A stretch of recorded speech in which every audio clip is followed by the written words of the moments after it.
Hello everyone, welcome to our YouTube channel JK latest info. तो यहाँ पर हमेशा की तरह डरने की ज़रूरत नहीं है। जो भी लिखा हुआ है वो सब कुछ आपको नोट्स की फॉर्म में मिल जाएगा हमारे टेलीग्राम ग्रुप में। तो टेंशन वगैरह बिल्कुल भी मत लेना। आज के इस लेक्चर को स्टार्ट करेंगे इंडियन पॉलिटी का हमारा नेक्स्ट लेक्चर, जहाँ पे हमने पढ़ना है प्रीएम्बल के बारे में और कुछ अमेंडमेंट एक्ट से उन अमेंडमेंट्स के बारे में पढ़ना है। तो हमें अच्छे से प्रीएम्बल के बारे में पहले समझ लेते हैं, फिर आगे हम कंटिन्यू करेंगे। फंडा क्लियर हो गया, स्टार्ट करेंगे जल्दी। जैसे हम अगर डिजिटल बोर्ड वगैरह लेते हैं तो फिर इस प्रॉब्लम से आपको छुटकारा मिल जाएगा। बट जब तक डिजिटल बोर्ड नहीं आता तब तक आपको ऐसे ही पढ़ना पड़ेगा। नोट्स आपको टेलीग्राम पे मिलते जाएंगे।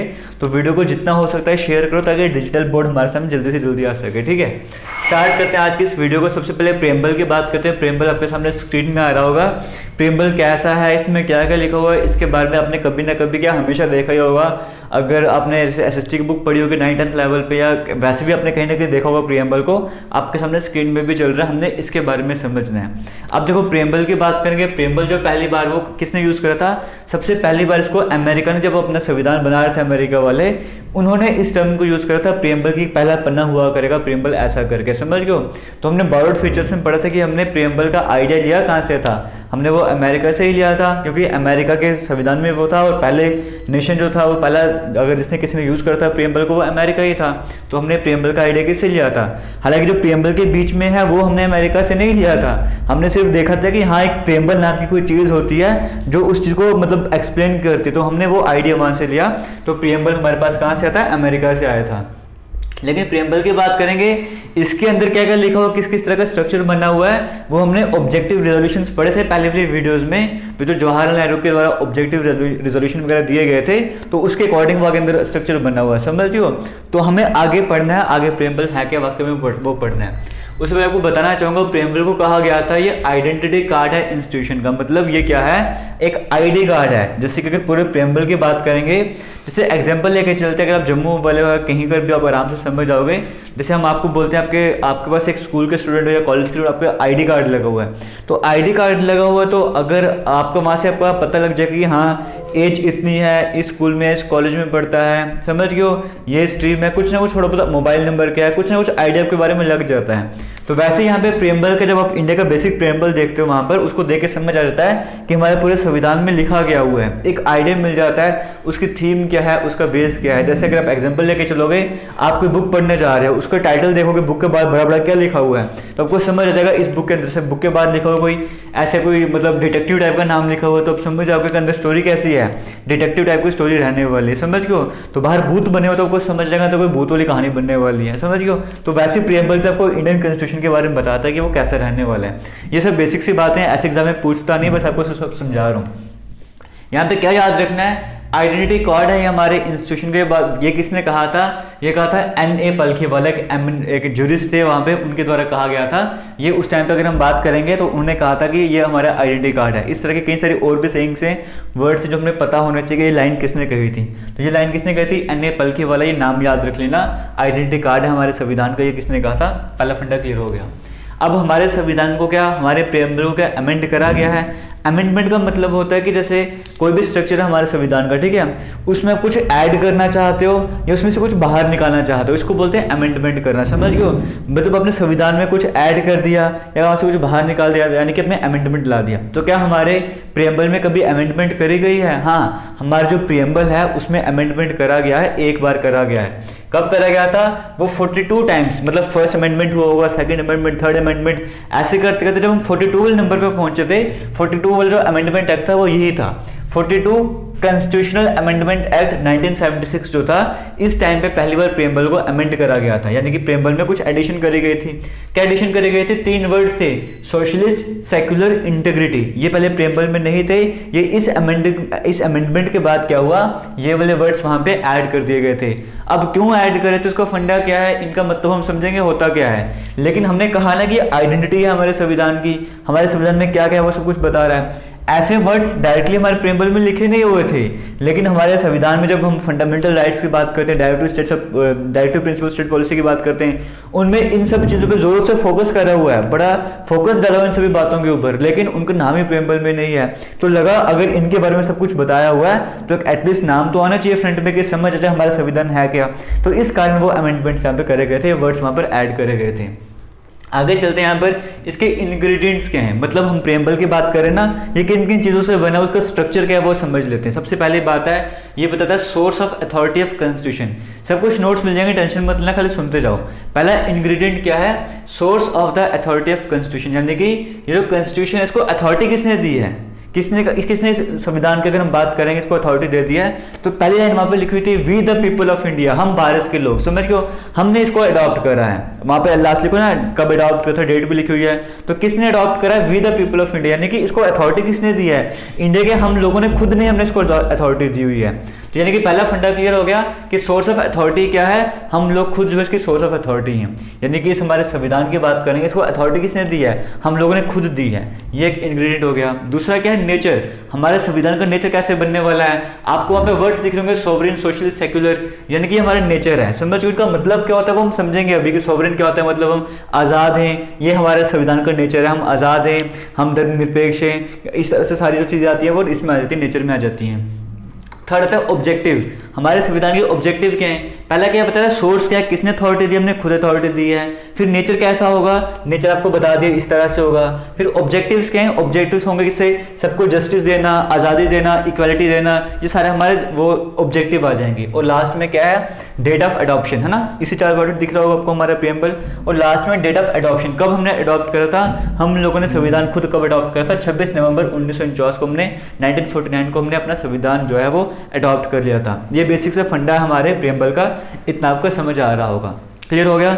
आगे चलते हम वन बाय वन वर्ड्स को समझना स्टार्ट कर लेते हैं, लेकिन उससे पहले आपको बताना चाहूंगा ये जो 42nd अमेंडमेंट एक्ट करा गया था इस टाइम पीरियड पर, ये एक 2 बार एग्जाम में क्वेश्चन आया हुआ है, जब ये 42 वाला अमेंडमेंट एक्ट लाया गया था, बड़ा इंपॉर्टेंट है। 3 वर्ड्स ऐड करे थे, 3 वर्ड्स कौन से ऐड करे गए थे, ये जब ऐड करे गए थे उस टाइम पर कंट्री के प्राइम मिनिस्टर कौन थे, उस हमारे कंट्री के प्राइम मिनिस्टर थे इंदिरा गांधी। क्लियर हो गया। इमरजेंसी दौर चल रहा था तो Indira Gandhi prime minister, obvious सी बात है, तो इंदिरा गांधी प्राइम मिनिस्टर थे, बात याद रख लेना। और उस टाइम पीरियड पर प्रेसिडेंट कौन थे, हालांकि अभी हमने क्वेश्चंस वगैरह करने हैं, जब हम क्वेश्चंस करेंगे वहाँ पे बहुत कुछ और मिलने वाला है, कंफ्यूजन क्रिएट होंगे, इसलिए अच्छे से समझ लेना आज, ठीक है। तो उस टाइम पीरियड पर प्रेसिडेंट कौन थे, फखरुद्दीन अली अहमद उस टाइम पर प्रेसिडेंट थे। तो प्रेसिडेंट कौन थे उस टाइम पे, प्राइम मिनिस्टर कौन थे, इतना आपको फंडा क्लियर होगा। ईयर कौन सा था वो भी आपको समझ आ गया, अमेंडमेंट एक्ट कौन सा था। अब हम चलते हैं, पहले जो हमारे पास की वर्ड्स हैं, मेन वर्ड्स हैं, वो समझना स्टार्ट करते हैं। सबसे पहला वर्ड हम देखते हैं यहाँ पे सोवरेन। सोवरेन का मतलब क्या है, इसका मतलब है कि इंडिया एक इंडिपेंडेंट स्टेट है, मतलब इंडिया जो है वो खुद अपने डिसीजंस ले सकता है, हमारे ऊपर किसी का प्रेशर नहीं है कि कोई हमें बोल रहा है कि तुम्हें ये करना है। जैसे हम ब्रिटिश रूल के अंडर थे, उस टाइम पीरियड पर क्या था कि हमें ऊपर से ऑर्डर मिलते थे, हमें उनको मानना पड़ता था। वो जो बोलते थे हम उनके ऑर्डर्स के अकॉर्डिंग, वो कहते थे इतना टैक्स देना है, हमारे आगे छोटी मोटी सरकार वो भी वही काम किया करती थी। यानी कि हम तब इंडिपेंडेंट नहीं थे, तब हम सॉवरेन नहीं थे, समझ गयो ना। आज के टाइम पे हमारा इंडिया क्या है, हम एक सॉवरेन है, समझ गयो। तो इंडिया कैसी स्टेट है, सॉवरेन स्टेट है, हमारे ऊपर किसी का राज नहीं है, हम अपने डिसीजंस खुद लेते हैं, हमारे ऊपर कोई एक्सटर्नल किसी ने प्रेशर नहीं डाला हुआ है। अगर इंडिया को ठीक लगता है कि सर्जिकल स्ट्राइक करनी है, इंडिया ने कर देनी है, समझ गयो। इंडिया को लगता है कि दूसरी बार करेंगे, इंडिया कर लेगा। इंडिया को जो ठीक लगता है, इंडिया को जब मन करेगा पीओके वापस ले लेगा। तो इंडिया के सॉवरेन स्टेट है, अपने डिसीजन हम खुद ले सकते हैं, किसी का हमारे ऊपर प्रेशर कोई नहीं है, ये मतलब है सॉवरेन स्टेट का। और दूसरा क्या है, अब यहाँ पे 1949 में क्या होता, इंडिया जो है कॉमनवेल्थ ऑफ नेशंस का हिस्सा बना हुआ था। पहले तो था ही था, लेकिन आगे इंडिया ने अपने आप को कंटिन्यू करा था। अब यहाँ पे कंडीशन ये बनती है, और यूएनओ की बात करें वहाँ पे भी इंडिया को मेंबर बना हुआ था। अब यहाँ पर ये बात आती है कि Commonwealth of Nations, Commonwealth of Nations का मतलब क्या होता है, जो भी देश किसी न किसी टाइम पे ब्रिटिश, अगर अंग्रेजों की बात करें, उनके रूल के अंडर से उनके गुलाम थे, उन सभी नेशंस को मिलाते जाए तो कॉमनवेल्थ ऑफ नेशंस कहा जाता है। तो कहा गया कि इंडिया जो है वो अभी भी इसका हिस्सा बना हुआ, थोड़ा आगे कहता है मैं हम आगे भी इसका हिस्सा बन रहेंगे, हम आगे कंटिन्यू करेंगे। तो इसका मतलब क्या है, और इसको लीड कौन कर रहा है, ब्रिटिश क्राउन लीड कर रहा है। कॉमनवेल्थ गेम्स होती है ना, तो अगर इसको ब्रिटिश क्राउन लीड कर रहा है, इसका मतलब अगर इंडिया इसका हिस्सा बन गया है, तो जो लीड कर रहा है उसकी बातें तो इंडिया को माननी पड़ेंगी ना। इसका मतलब ब्रिटिश क्राउन की उनकी बातें इंडिया को माननी पड़ेंगी। तो इंडिया कैसे बोल सकते कि हम सोवरेन स्टेट हैं। तो यहाँ पर यह कहा गया इंडिया अभी भी सोवरेन स्टेट ही है। इंडिया ने अपनी मर्जी से डिसीजन लिया है कि हम जो है इस कॉमनवेल्थ ऑफ नेशंस का हिस्सा बनते रहेंगे। ये जो भी डिसीजंस लेंगे वो हमारे ऊपर है कि हम उसको माने या ना माने। हम कभी भी यहाँ से एग्जिट मार सकते हैं, हमारी अपनी मर्जी है। अगर इसका हेड ब्रिटिश है, इसको मतलब ये नहीं कि हम ब्रिटिश के अंडर हैं, हम खाली इसका मेंबर बन चुके हैं। हम क्योंकि बाकी नेशंस भी है वैसे थे, हम सभी मिलकर एक दूसरे की हेल्प करते हैं, हम इसलिए मेंबर बने, ना कि इसलिए कि हम उनकी बात मानते रहेंगे, समझ गए। तो ये कॉमनवेल्थ ऑफ नेशंस है, यूएनओ की बात करेंगे, इंडिया इसका भी हिस्सा है। लेकिन ऐसे इसका मतलब ये नहीं कि हम हमारे ऊपर राज करेगा, हम उनके अकॉर्डिंग अपने डिसीजंस लेंगे। क्लियर हो गया।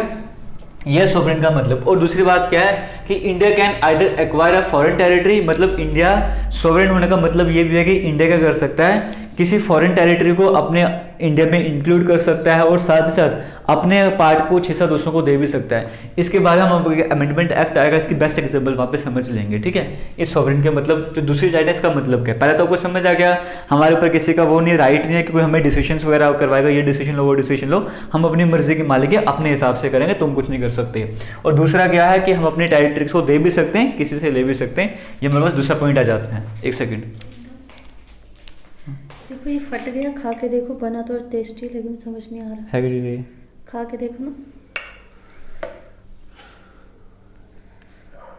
है क्या फट गया तो ना, मम्मी से दो, आप खाओगे? खा लूंगा, ये दूध से बनाया मैंने, खा लूंगा। मुझे लग रहा है फट गया। आगे चलते हैं, सोवरेन आपको समझ आ गया सोवरेन का मतलब क्या था। इसके बाद हम आगे चलते सोशलिस्ट की बात कर लेते हैं। तो सोशलिस्ट, अच्छा हम कहाँ पे पढ़ रहे थे, हाँ सोवरेन हमने पढ़ लिया। दूसरा जो हमारे पास कीवर्ड आता है वो होता है सोशलिस्ट वाला। तो सोशलिस्ट की बात करेंगे, ये जो है आपको पता ना अमेंडमेंट करा गया था, तो 3 वर्ड्स ऐड करे गए थे, उसमें एक सोशलिस्ट था, एक सेक्युलर था, एक इंटीग्रेटी था, है ना। तो सोशलिस्ट वर्ड हमारे पास यही वर्ड है 1976।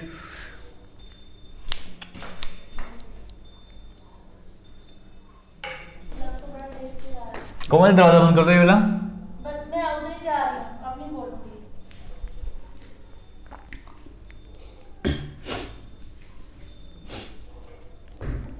तो पहला पॉइंट आपको क्लियर हो गया, सोवरेन का मतलब क्या है, समझ गए। अब दूसरे पॉइंट की तरफ चलते हैं। दूसरा कीवर्ड हमारे पास कौन सा आता है, सोशलिस्ट वाला आता है। तो सोशलिस्ट की बात करेंगे, हमने भी पढ़ा ना अमेंडमेंट एक्ट करा गया था, 42nd अमेंडमेंट एक्ट जो हुआ था, उसके बाद क्या हुआ था कि सोशलिस्ट सेकुलर इंटीग्रेटी वाला वर्ड ऐड करा गया था। इसका मतलब सोशलिस्ट वाला वर्ड जो है वो बाद में ऐड करा गया था। अभी सोशलिस्ट का मतलब क्या है वो समझ लेते हैं, लेकिन इससे पहले हमें थोड़ा दूसरे एग्जाम्पल लेने होगी, तब हमें बेस्ट समझ आएगा। देखो ये रिलेट करता है इकोनॉमी से कि कंट्री की इकोनॉमी कैसे चलेगी। 2 तरह की होती है, एक होता है कैपिटलिस्ट, एक होते है सोशलिस्ट, ठीक है। तो कैपिटलिस्ट की बात करेंगे, इसका मतलब क्या है कि जो भी कंट्री कैपिटलिस्ट के रूल को फॉलो करती होंगी, जहाँ जो भी कंट्री की इकोनॉमी कैपिटलिस्ट होती होगी, इसका मतलब क्या है, वहाँ पे जो भी जैसे कंपनी वगैरह ना कुछ भी होने वाला है वो सारा प्राइवेट रहेगा, समझ गए। मतलब प्राइवेट लोग अपनी कंपनी चलाएंगे, जैसे मान लीजिए जियो हो गया, ठीक है। जियो वो कंपनी, जियो जो है कोई इंडस्ट्री चलाएगा, जियो को चलाएगा, गवर्नमेंट को कोई रोल नहीं रहने वाला है। तो वो जो कंपनी के कुछ लोग हैं वो अपनी मर्जी के हिसाब से सामान बनाएंगे, अपनी मर्जी के हिसाब से रेट लगाएंगे, जैसा मर्जी उनको ठीक लगे। लेकिन उसका बेनिफिट क्या होगा, कई सारी कंपनीज और भी आएंगी, वो भी अपने हिसाब से सामान बनाएंगी, अपने हिसाब से रेट चलाएंगे, तो कंपटीशन ज़्यादा बढ़ेगा, जीडीपी बढ़ती रहेगी, वो ओके है। लेकिन गवर्नमेंट का कोई रोल नहीं रहने वाला है। इसका नुकसान क्या कैपिटलिस्ट का, कैसे तो बेनिफिट्स, और अगर हम बात करेंगे इन सभी चीज़ों की डिबेट बन जाती है। लेकिन अगर एग्जाम्पल के तौर पे बताऊं, इसका नुकसान कैसे हो सकता है। कंपनी डाटा अरेंज करती है कि ज़्यादा लोगों को बेनिफिट किस में हो रहा है, तो जिसमें ज़्यादा बेनिफिट होगा वो उन्हीं लोगों की तरफ ध्यान देगी, बाकी को छोड़ देगी, छोटे पोर्शन को वो छोड़ देगी। तो वहाँ पे जो बेचारा गरीब इंसान है, फिर जिसकी चॉइस थोड़ी सी अलग है, वो बेचारा हट जाएगा, वो अलग हो जाएगा। वो जैसे अगर एग्जाम्पल लेके चलो, कंपनी कैपिटलिस्ट अगर कंट्री होती है हमारी इंडिया, तो यहाँ पर हम देखते हैं कंपनी देखते हैं कि यहाँ पे इंडिया के लोग जो है बस से ट्रैवल ज़्यादा बेनिफिट करते हैं, या ट्रेन से या बाई एयर के ज़्यादा बेनिफिट करते हैं। तो देखो कि भाई इसमें बसेस का रोल इतना है ही नहीं है, तो हम वहाँ पे मेट्रो लगा देते हैं, ट्रेन लगाते हैं, तो बसें गायब कर दी, समझ गए। उनको लगा कि बस का फायदा ही नहीं है। तो कुछ लोगों कुछ जगह ऐसी होंगी जहाँ पे मेट्रो चलेगी नहीं, जहाँ पे बस चल नहीं सकती, जहाँ पे बस ही चल सकती है, मेट्रो नहीं चल सकती, तो वो लोग तो खज्जल हो जाएंगे। तो वो काम कैपिटलिस्ट में हो जाएगा।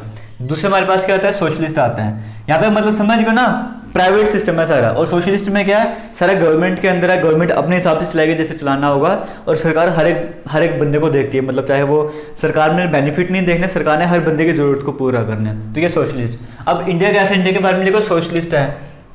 लेकिन एक जजमेंट हुई थी, यहाँ पे बात करते हैं सुप्रीम कोर्ट के द्वारा, सुप्रीम कोर्ट के जज के द्वारा कहा गया था, केस चल रहा था डीएस नकारा and others versus union of India 1982 का केस था। यहाँ पे जजमेंट में कहा गया था, इंडिया के बारे में डिस्क्राइब किया गया था कि इंडिया कैसा है, सोशलिस्ट तो है, लेकिन इंडिया क्या है, इंडिया में डेमोक्रेटिक सोशलिज्म है। डेमोक्रेटिक सोशलिज्म मतलब क्या है कि इंडिया में मिक्स्ड इकोनॉमी है, ना ही इंडिया पूरी तरह से कैपिटलिस्ट है, ना ही इंडिया पूरी तरह से सोशलिस्ट है। इंडिया में मिक्स इकोनॉमी चलती है, कैपिटलिस्ट भी है, सोशलिस्ट भी। इसका मतलब क्या है, हमारे यहाँ पे गवर्नमेंट का भी चलता सारा, और प्राइवेट कंपनीज भी मिलकर करती हैं, समझ को। प्राइवेटाइजेशन भी है, लेकिन गवर्नमेंट भी, लिमिटेड कंपनीज वगैरह भी हैं, तो मिलकर काम करते हैं। उससे बेनिफिट क्या है, गवर्नमेंट हर एक बंदे को देखेगी और प्राइवेट कंपनी अपने हिसाब से कंपटीशन चलती रहेगी। तो यहाँ पे मिक्स्ड इकोनॉमी चलती है। हमारे यहाँ पे कौन सा सोशलिज्म है, डेमोक्रेटिक सोशलिज्म है। सुप्रीम कोर्ट के जजमेंट के अकॉर्डिंग आया था। कौन सा जजमेंट है, डीएस नकार and others versus union of India क्या है 1982 वाली, इतना क्वेश्चन भी याद कर लेना। आगे चलते हैं नेक्स्ट पार्ट की हम पे बात कर लेते हैं। तीसरा वर्ड हमारे पास है तो सेक्युलर। तो हमने यहाँ पे सोशलिस्ट भी ऐड करा था, सेक्युलर भी ऐड करा था। तो ये भी 1976 अमेंडमेंट एक्ट था, उसके बाद ऐड करा गया था। अब सेक्युलर का मतलब क्या, उससे पहले समझो कुछ कंट्रीज ऐसी होती है जो एथीस्ट वाली होती हैं, कुछ थियोक्रेटिक होती हैं और कुछ सेक्युलर होती हैं। एथीस्ट का मतलब क्या है, जैसे नॉर्थ कोरिया को ऑफिशियली कहा जाता है, जो ऑफिशियली स्टेटमेंट होते हैं ना, ऑफिशियल जो डॉक्यूमेंट्स होते हैं उस पर नॉर्थ कोरिया को कहा गया एथीस्ट है। मतलब क्या है कि यहाँ पे किसी भी धर्म को लोग मानेंगे नहीं, समझ गए, मतलब रेस्ट्रिक्शंस लगाई गई हैं और लोग मानते भी नहीं किसी भी धर्म को। ऐसा हालांकि वैसा तो है नहीं पूरी तरीके से, लेकिन ऑफिशियली ऐसा है कि नॉर्थ कोरिया का एथीस्ट है, वहाँ पे किसी भी धर्म को नहीं माना जाता है। एक होती है थियोक्रेटिक होती है, मतलब वहाँ पे पर्टिकुलर एक ही रिलीजन को माना जाता है और स्टेट का रिलीजन भी होता है, उस नेशन का वो रिलीजन भी। जैसे पाकिस्तान की बात कर लो या कुछ इस्लामिक कंट्रीज़ की बात कर लो, उनका रिलीजन भी डिफाइन होता है कि हमारी कंट्री का या हमारी स्टेट का ये रिलीजन है। अफगानिस्तान की बात कर लो, ये सारी होती है थियोक्रेटिक कंट्रीज वगैरह, ठीक है।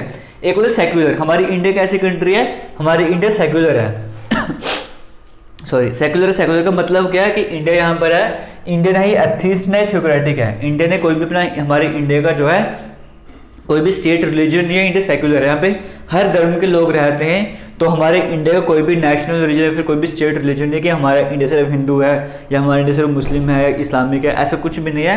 इंडिया में हर तरह के धर्म के लोग रहते हैं और वो हर अपने अपने तरीके से जी रहे हैं। यहाँ पे हम कोई भी ऐसे आइडेंटिफाई नहीं करते कि हिंदू वाला देश है या मुस्लिम वाला देश है, क्रिश्चियन वाला देश है, वैसा कुछ भी नहीं है। तो हमारी इंडिया कैसी कंट्री है, हमारी इंडिया सेक्युलर कंट्री है। यहाँ पे जितने भी धर्म है कंट्री में, जितने भी धर्म के लोग रहते हैं, सभी को सेम स्टेटस है, सबको सेम सपोर्ट। अब ऐसा नहीं है कि आप यहाँ पे एग्जाम देने बैठे हो या आप मेरी वीडियो देख रहे हो तो यहाँ पे कुछ रेस्ट्रिक्शंस लगी हुई हैं। इंडिया के जो कंपनीज है यूट्यूब को इंडिया को हैंडल करते हैं, उसने रेस्ट्रिक्शन लगा दिए कि ये जो वीडियोज़ हैं इसको सिर्फ हिंदू देखेंगे और मुस्लिम देखेंगे, क्रिश्चियन नहीं देखेंगे, सिख नहीं देखेंगे, या इस वीडियो को सिर्फ हिंदू देखेंगे, वैसा कुछ नहीं है ना। तो सभी जो लोग हैं किसी भी धर्म को बिलोंग करते हैं उनको सेम स्टेटस है, सेम सपोर्ट मिल रहा है। एग्जाम देने जा रहे हो, ऐसा तो है नहीं कि जो मुस्लिम्स होंगे या हिंदू होंगे उनको एग्जाम देने नहीं दिया जाएगा, सभी को अपॉर्चुनिटी पूरी दी जाएगी, समझ लो।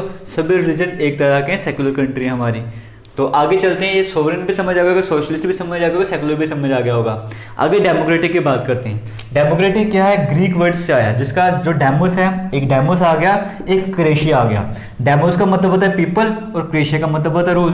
तो डेमोक्रेटिक का मतलब क्या हो गया, पीपल रूल। यहाँ पे किसका राज चल रहा है, यहाँ पे लोगों का ही राज चल रहा है। तो हमारी इंडिया कैसी है, डेमोक्रेटिक। लेकिन एक बात आपको और समझनी पड़ेगी कि डेमोक्रेसी भी दो तरह की होती है, एक होती है डायरेक्ट, एक होती है इनडायरेक्ट। डायरेक्ट में क्या होता है, जो लोग होते हैं ना, जो भी पॉलिसी वगैरह बनानी है, जो भी आगे देश कैसे चलाना है, जो भी वहाँ पे फैसले वगैरह लेने हैं, वहाँ पे लोग डायरेक्ट इन्वॉल्वमेंट करेंगे, तो वो हो जाएगी डायरेक्ट डेमोक्रेसी, नाम से पता लग रहा है।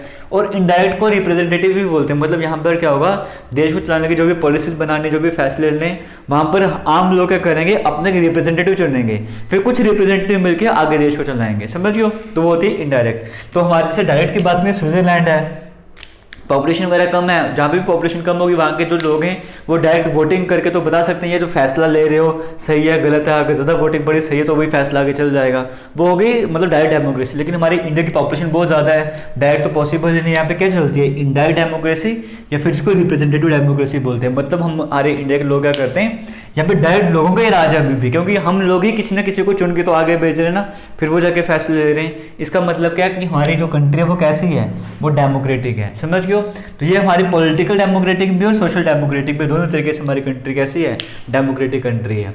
आगे चलते हैं, सोवरेन भी समझ आ गया, सोशलिस्ट भी आ गया, सेकुलर भी आ गया, डेमोक्रेटिक भी आ गया। आगे बात करते हैं रिपब्लिक की। रिपब्लिक का मतलब क्या है, कोई भी डेमोक्रेटिक पॉलिटी है वो दो तरह की होती है, एक होती है मोनार्की, एक होती है रिपब्लिक। हमारी इंडिया की रिपब्लिक है, इसका मतलब समझो रिपब्लिक का मतलब क्या है। अगर इंडिया मोनार्की होता तो इसका मतलब क्या है, यहाँ पे जो भी हेड था ना वो आगे क्या होता है, हेरिडेटरी होता है। मतलब जो जैसे जो यहाँ का किंग है, प्रेसिडेंट है, अगर इनको बेटा वो भी प्रेसिडेंट बनेगा, अगर इनको बेटा प्रेसिडेंट होगा, इलेक्शन वगैरह नहीं होंगे। जैसे ब्रिटेन है, ब्रिटेन कैसा है, वहाँ पे हेरिडेटरी है, वो मोनार्क है, क्योंकि वहाँ पे जो किंग है या क्वीन है उसका जो बेटे का जनरेशन होगा वो आगे हेड बनते जाएंगे, समझ गए, तो वो मोनार्क है। हमारा इंडिया कैसा है, हमारा इंडिया रिपब्लिक है। इसका मतलब क्या है कि हमारे यहाँ पे जो हेड हो गए वो इलेक्ट होकर आएंगे। चाहे वो डायरेक्ट इलेक्शन से आए चाहे वो इनडायरेक्ट इलेक्शन से आए, लेकिन वो इलेक्ट होकर आएंगे। तो हमारा इंडिया क्या है, डेमोक्रेटिक भी है और रिपब्लिक भी है। समझियो, रिपब्लिक ऐसे जो प्रेसिडेंट है यहाँ के, हम डायरेक्ट वोट तो नहीं करते हैं लेकिन इनडायरेक्टली उनके इलेक्शन में हम वोट करते हैं। अब इनके बारे में समझेंगे भी आने वाली वीडियोस में, आपको और क्लियर हो जाएगा, लेकिन इतना भी आपको समझ आ रहा होगा। तो इंडिया में आपको दिख रहा होगा sovereign, socialist, secular, democratic, Republic का मतलब क्या है। और आगे जो हम बात करते हैं ऑब्जेक्टिव्स क्या हैं, वो ऑब्जेक्टिव यहाँ से स्टार्ट होते हैं। आपको और भी वर्ड्स वहाँ पे दिखे होंगे, जैसे जस्टिस लिखा हुआ था। तो जस्टिस का मतलब क्या है कि इंडिया जो है, अब मतलब हमारे इंडिया में जो है वो हर तरह का जस्टिस, सोशल जस्टिस भी है। 3 तरह का जस्टिस बताया हुआ है, सोशल, इकोनॉमिक, पॉलिटिकल जस्टिस। इसका मतलब क्या है, सोशल जस्टिस का मतलब क्या है कि सभी को धर्म, जैसे हम ये देखेंगे इसका कलर कैसा है, फेयर है या डार्क कलर है, हाइट कम है ज़्यादा है, समझिए कौन सी कैटेगरी को बिलोंग करते हैं, इसके अकॉर्डिंग हम यहाँ पे जस्टिस नहीं प्रोवाइड करेंगे कि वो पर्टिकुलर कैटेगरी का, इसको पर्टिकुलर कलर है तभी हम उसको ये सीट देंगे या वो काम करवाएंगे, ऐसा कुछ भी नहीं है। तो यहाँ पे सोशल जस्टिस है, आप जिस मर्जी धर्म को बिलोंग करते हो, धर्म को तो हो गया वैसे ही, जो मर्जी कलर है, कास्ट है, कुछ फर्क नहीं पड़ता, सभी को जस्टिस मिलेगा यहाँ पर। दूसरा क्या है, इकोनॉमिक जस्टिस। इकोनॉमिक जस्टिस का मतलब क्या है, ऐसा नहीं कि आप पर्टिकुलर मतलब हर धर्म के लोग, हर तरह के लोगों को यहाँ पे इकोनॉमिक जस्टिस भी मिलेगा। मतलब जैसे ये नहीं कि एक पर्टिकुलर ग्रुप है उसी की सैलरी ज़्यादा होगी बाकी में कम होगी सैलरी वगैरह। अगर सेम तरह की पोस्ट है, अगर जीडी की पोस्ट निकली तो जीडी की पोस्ट की अगर पे स्केल इतना है तो वहाँ पे जो मर्जी वहाँ पे चला जाए उसको इतनी पे स्केल के अकॉर्डिंग वहाँ पे वो जॉब करेगा, उसको इतनी सैलरी वहाँ पे मिलने वाली है। ऐसा नहीं कि इस कैटेगरी का तो इतनी सैलरी मिलेगी, उस कैटेगरी को इतनी सैलरी मिलेगी, ऐसा कुछ भी नहीं है। तो पॉलिटिकल का मतलब क्या है, हर बंदे यहाँ पे वोट देता है ना, जो भी 18 साल से ऊपर है वोट दे सकता है, या पॉलिटिकल पार्टीज में वो भी अगर पार्टी तो ले सकता है। तो पॉलिटिकल जस्टिस भी हमारे इंडिया में मिलता है। यहाँ पर 3 तरह की जस्टिस की बात करी गई है। और ये जो आइडिया है ना, social justice, economic justice, political justice का आइडिया, ये आइडिया हमने लिया कहाँ से था, रशियन रिवॉल्यूशन से लिया था। 1917 की बात करेंगे, रशियन रिवॉल्यूशन चल रही थी, वहाँ से हमने ये वाले आइडियाज़ लिए थे। कौन से, social justice, economic justice, political justice वगैरह, ये सारे जस्टिस छोड़ो, लिबर्टी, इक्वालिटी, ऐसे जो वर्ड्स है ना, ये भी हमने रशियन रिवॉल्यूशन से लिए थे। उनके आइडिया से इंप्रेस होकर हमने ये वर्ड्स वहाँ पे अपने प्रेम्बल में लाए थे। तो अगर हम सोशल जस्टिस और इकोनॉमिक जस्टिस की बात करें, इनको कंबाइन कर देंगे तो उस जस्टिस को बोलते हैं डिस्ट्रीब्यूटिव जस्टिस। इतना भी आपको याद करना पड़ेगा। आगे चलते, जस्टिस भी समझ आ गया होगा। ये words easy and difficult, justice आपको समझ आएगा। जस्टिस क्या होता है, लिबर्टी क्या होता है। लिबर्टी मतलब आज़ादी है, आप पे किसी भी तरह की रिस्ट्रिक्शंस नहीं लगी हुई हैं, आप कुछ भी सोच सकते हो। मैं पढ़ा रहा हूँ तो आपको ये तो नहीं कि जो मैं चाहता हूँ वही सोचोगे, आप कुछ भी सोच सकते हो, आप एक्सप्रेस कर सकते हो, आप कमेंट्स में कुछ भी कमेंट कर सकते हो। समझ गए, बस ध्यान ये रखना होता है कि दूसरे के राइट्स ना वायलेट हो। तो यानी कि आपको एक्सप्रेस करने की आज़ादी है पूरी। कोई भी कंट्री में जैसे कृषि कानून आया था, कुछ भी जीएसटी वगैरह आए थे, आपको फुल वे में आराम से एक्सप्रेस कर रहे थे। ऐसा तो था नहीं कि जब जीएसटी आया था, नोटबंदी हुई थी तो आपने जाकर कुछ बोल दिया, आपको जेल हो गई थी, वैसे कुछ नहीं था ना। तो आप एक्सप्रेस भी कर सकते हो अपनी फीलिंग्स को, आप कुछ भी सोच कर वो भी बता सकते हो कि बिलीफ क्या है, आप किस पे फेथ करते हो, किसकी पूजा करना चाहते हो। आपको पूरी तरह से आज़ादी, लिबर्टी है, कोई किसी तरह के रिस्ट्रिक्शन, रिस्ट्रेंट्स आपके ऊपर नहीं लगे हुए हैं। इसका मतलब क्या है, हमारा ऑब्जेक्टिव है सबको जस्टिस प्रोवाइड करी जाए, लिबर्टी प्रोवाइड करी जाए।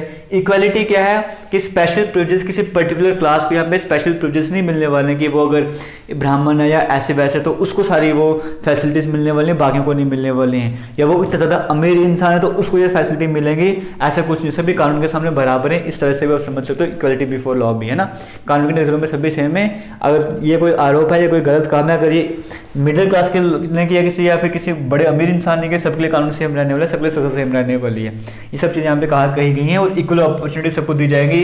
अगर कभी ऐसा हो कि SC/ST के साथ जो इस तरह की कैटेगरीज हैं, एक टाइम पे वो सही उनके साथ सलूक नहीं करा गया था, तो आज के टाइम पे उनको बेनिफिट प्रोवाइड करे जाए ताकि वो सबके बराबर पहुंच सकें। समझ गए।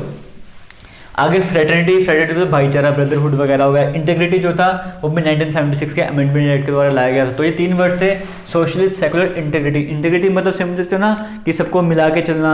इंटीग्रिटी बड़ी ज़रूरी है इंडिया को यूनाइट करने के लिए। इंटीग्रिटी यहाँ पे सिर्फ इंडिया को नहीं बताती है कि इंडिया के लोगों को ये भी बताती है कि इंडिया पूरा एक यूनियन है, कि सारी स्टेट्स इंटीग्रेट हुई है तो जाके यूनियन बना है। समझ क्यों, ये सारे वर्ड्स है इंटीग्रिटी वगैरह। उम्मीद करता हूँ आपको सब कुछ समझ आया होगा। अब यहाँ पर एक सेइंग बड़ी इंपॉर्टेंट और भी है जिसको कहते हैं प्रियम्बल इज द, प्रियम्बल आत्मा है इंडियन कॉन्स्टिट्यूशन की। समझ गयो। एक आएगा अमेंडमेंट एक्ट की वो, या फिर आर्टिकल आएगा ये दिल है या आत्मा, हमने लास्ट में पढ़ा भी था हमारे संविधान का, वो कौन सा था वो आपने मुझे बताना है। कौन सा आर्टिकल था, इसे heart and soul of the Indian constitution कहा गया था बी आर अम्बेडकर जी द्वारा, कमेंट सेक्शन में बता देना।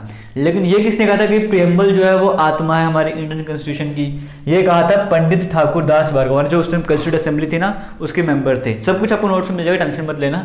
इन्होंने ये लाइन कही थी, ये वर्ड भी याद रखना। अब प्रियम्बल की बात करते हैं, इसके पीछे छोटी सी कहानी आपको बताना चाहूँगा कि प्रियम्बल मतलब यहाँ पे कहा गया था कि हमारे कॉन्स्टिट्यूशन का हिस्सा है या नहीं है, इसके ऊपर बड़ी बहस वगैरह स्टार्टिंग में हो रही थी। एक केस आया था, आपको देखा होगा, बरोबरी वाला यूनियन केस वाला आया था, यहाँ पे 1960 वाला केस था। यहाँ पे कहा गया था जो प्रियम्बल है वो हमारे संविधान का हिस्सा है ही नहीं है। फिर आगे केशवनंदा भारती केस आया था, सबसे फेमस केस। मतलब यहाँ पे तो है कि यूपीएससी लेवल के जो एग्जाम होते हैं वहाँ पे तो इसके ऊपर बहुत कुछ लिखना होता है, अपने अपने आइडियाज यहाँ पे बताने होते हैं। जो केशवनंदा भारती केस था, इसमें बोल दिया 1973 में हुआ था, इसमें बोल दिया था कि हाँ प्रियम्बल जो है वो हमारे संविधान का हिस्सा है, हमारे इंडियन कॉन्स्टिट्यूशन का हिस्सा है। पहले वाले केस में बोल दिया हिस्सा ही नहीं है, और दूसरे केस में बोल दिया हाँ हिस्सा है। और तीसरा आया था LIC वाला केस 1995 में, यहाँ पे बोल दिया कि प्रियम्बल जो है वो हमारे इंडियन कॉन्स्टिट्यूशन का इंटीग्रल पार्ट है। तो आपको समझ आ गया, एक में बोला हिस्सा ही नहीं है, एक में बोला पार्ट है, और तीसरे में बोल दिया इंटीग्रल पार्ट है। अब जो केशवनंदा भारती केस है इसको हम डिटेल में डिस्कस नहीं कर रहे, कभी अगर बाद में वो देखेंगे टाइम वगैरह कैसे बनता है डिस्कस कर लेंगे। लेकिन केशवनंदा भारती केस जो केस है इसे फंडामेंटल राइट केस भी कहा जाता है। मुझे पता नहीं आपको दिख रहा है नहीं दिख रहा है। सबसे बड़ी जजमेंट 13 जज यहाँ पे बैठे थे कि जजमेंट देने के लिए, इतना बड़ा केस बन गया था। केशवनंदा भारती केस की बात करेंगे, और जो केशवनंदा भारती केस है, अगर बात करें केशवनंदा भारती जी की बात करेंगे, इनके भी हाल ही में डेथ भी हुई है, तो इनके बारे में आपको पता भी होगा। यहाँ पर 13 जज की बेंच बैठी थी यहाँ पे, और यहाँ पे 700 पेजों की जजमेंट पूरी निकली थी यहाँ पर। और बेसिक फंडा क्या था यहाँ पर, केशवनंदा भारती की बात करें, एक मठ के वो थे तो मेन हेड थे वहाँ पे। तो कुछ लैंड को लेकर इशू हुआ था कि ये ज़मीन जो है वो मेरी है, लेकिन वहाँ की केरला की सरकार कुछ डेवलपमेंट काम कर रही थी, उसके लिए वो अपने कंट्रोल में कर रही थी। ये फंडामेंटल राइट्स को लेते हुए आर्टिकल्स 26 को यूज़ करता, 25 को यूज़ करता, और भी कई सारे आर्टिकल्स को यूज़ करके सुप्रीम कोर्ट वगैरह में पहुँचते, वहाँ पर जाके मतलब प्ली वगैरह वहाँ पर करा था। और इस पर बहस चलती रही थी, काफ़ी लंबा केस चला था ये वाला। और आपको बताइए 13 जज की बेंच वहाँ पर बैठी थी, लेकिन केशवनंदा भारती जो यहाँ पे केस हार गए थे। लेकिन इस जो ये वाला केस है ना, ये केस बड़ा इंपॉर्टेंट इसलिए बन जाता है क्योंकि इसके बाद ही कहा गया था कि आप यहाँ पर जो हमारे संविधान को जो है वो उसके जो बेसिक स्ट्रक्चर है ना, हालांकि यहाँ पे लिखा नहीं, आपको दिख नहीं रहा होगा, जो बेसिक स्ट्रक्चर उसको कुछ चेंज नहीं कर सकते। आप अमेंडमेंट कर सकते हो, लेकिन संविधान के बेसिक स्ट्रक्चर को चेंज नहीं कर सकते। ये फाइनल रिजल्ट निकल के इसका आया था, एक बड़ा ही इंपॉर्टेंट है। बट इसमें क्या क्या डिस्कशन होती है, क्या बहस होती है, उसको लेकर यूपीएससी में क्वेश्चन पूछे जाते हैं, क्योंकि वहाँ पे डिस्क्रिप्टिव तो लिखना पड़ता है ना। अब यहाँ पे बेसिक स्ट्रक्चर मतलब कि जैसे आपको बताया ना, बेसिक स्ट्रक्चर क्या है हमारे यहाँ का, कि हमारा इंडिया का डेमोक्रेटिक है, रिपब्लिक है।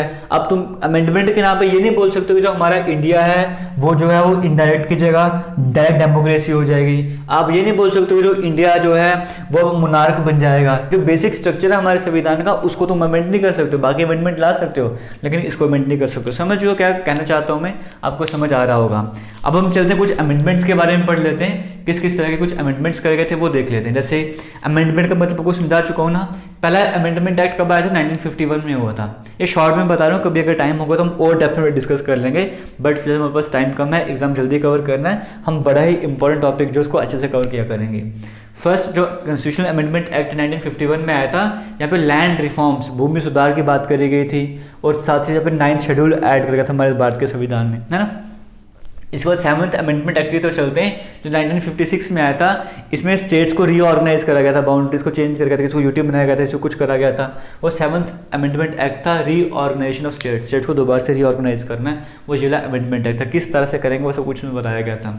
10th अमेंडमेंट एक्ट में क्या हुआ था, दादर और नागर हवेली को यूटी बनाया गया था। 15th अमेंडमेंट एक्ट में क्या किया था, जो रिटायर हाई कोर्ट के जज हुआ करते थे उनकी रिटायरमेंट एज 60 से 62 कर दी, कि पहले वो 60 की एज में रिटायर हुआ करते थे, अब अमेंडमेंट कर दिया और अब रिटायरमेंट की क्या हो गया, 62 हो गई। जो 21st वाला अमेंडमेंट एक्ट था उसके बाद क्या कर दिया था, सिंधी को जो है वो रीजनल लैंग्वेज बना दिया था।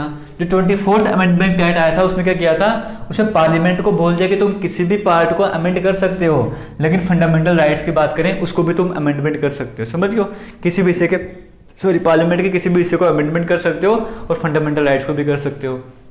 31st अमेंडमेंट एक्ट जो आया था उसमें लोकसभा की सीट्स बढ़ा दी थी, 525 से लेकर 545 कर दी थी लोकसभा की सीट्स। मतलब पहले 525 हुआ करती थी, फिर कितनी कर दी, 545 कर दी। 36 अमेंडमेंट एक्ट में क्या किया था, सिक्किम को एक फुल फ्लैज स्टेट बना दिया था।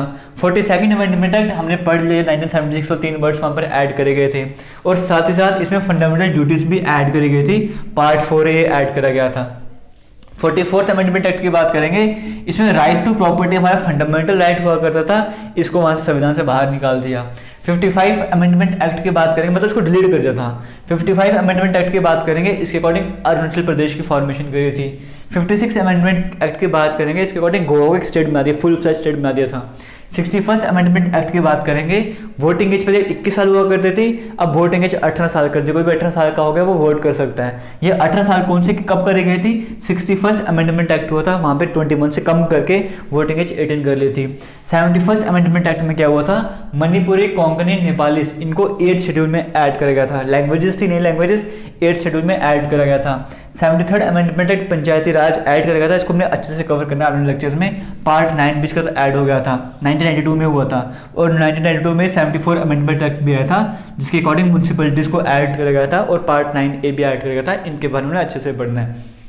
86 अमेंडमेंट एक्ट की बात करें, इसके अकॉर्डिंग क्या जैसा जो राइट ऑफ एजुकेशन है, जो भी 6 से लेकर 14 ईयर की एज ग्रुप में आते हैं, उनका right to education fundamental right है। 92 अमेंडमेंट एक्ट आया था, उसके अकॉर्डिंग बोडी, डोगरी, मैथिली, सैंथली इनको इन लैंग्वेजेस को भी 8th शेड्यूल लैंग्वेज में ऐड किया गया था और 22 लैंग्वेज यहाँ पे बन चुकी थी हमारी उसके अकॉर्डिंग।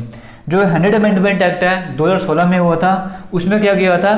टेरिटरीज का ट्रांसफर कर गया था इंडिया और बांग्लादेश के बीच में। काफ़ी लंबे पुराने समय से इंडिया और बांग्लादेश के बीच मसला चल रहा था ज़मीन को लेकर, बॉर्डर इशूज़ को लेकर, तो उसको सुलझाया गया था। तो प्राइम मिनिस्टर मोदी थे उस टाइम पे, आपको पता ही होगा। तो यहाँ पे कुछ पार्ट हिस्सा दिया गया था, कुछ हिस्सा लिया गया था। तो यहाँ पे आपको मैंने बताया ना, इंडिया सॉवरेन स्टेट है, ज़मीन ले भी सकती है, दे भी सकती है, तो वही यहाँ पे यूज़ करा गया था। सॉवरेन है तभी सब कुछ हो पाया था। सब मैंने आपको कहा था ना, इसके एग्जाम्पल आपको बताऊंगा, और ये एग्जाम्पल थी जहाँ पे लैंड बॉर्डर वगैरह जो एक्सटेंड करे गए थे, इंडिया और बांग्लादेश में डिस्प्यूट चल रहे थे। फिर 101 अमेंडमेंट एक्ट कब आया था? 2016 में। जीएसटी लेके आया था, goods and services tax. GST कौन से अमेंडमेंट के बाद आया था? 101 अमेंडमेंट के बाद आया था। 102 अमेंडमेंट की बात करेंगे, इसमें क्या किया था? NCBC, national commission for backward class की बात करेंगे, इन्हें कॉन्स्टिट्यूशनल स्टेटस दिया गया था। 103 अमेंडमेंट एक्ट की बात करेंगे, AWS का कोटा आया था, जनरल सेक्शन को 10% का कोटा मिल जाएगा इस तरह से करके, इकोनॉमिकली वीकर सेक्शन वाला, वो 103 वाला अमेंडमेंट एक्ट था। 104 वाला अमेंडमेंट एक्ट क्या था? इसमें क्या किया था? ये 2019 में हुआ ये भी। इसमें क्या कर दिया? पहली बात तो जो रिजर्वेशन सीट्स थी, SC और ST की जो सीट्स की रिजर्वेशन मिलती थी, वो टेन्योर खत्म हो रहा था। अब इसको 10 साल के लिए फिर एक्सटेंड कर दिया था, क्योंकि तब तक खत्म हो रहा था ये, और 10 साल का फिर इसको बढ़ा दिया था। और दूसरा क्या करा था? 2 सीट्स हुआ करती थी। हम स्ट्रक्चर पढ़ेंगे पूरा पार्लियामेंट का, वहाँ पे लोकसभा में जो है अभी प्रेजेंट में मैक्सिमम स्ट्रेंथ कितनी होती थी? 545 की स्ट्रेंथ मैक्सिमम होती थी।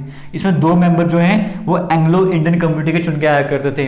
एंग्लो इंडियन कम्युनिटी मतलब जो ब्रिटिश यहाँ पे रह गए थे ना पहले, पुडुचेरी वगैरह वाले लोग, उनके, क्योंकि उन्होंने भी काफ़ी योगदान दिया था, तो उनके आगे जो आप डिसेंडेंट्स कह सकते हो, उनके लिए यहाँ पे कुछ सीट्स रखी होती थी। तो वो 2 सीट्स रहा करती थी 545 में।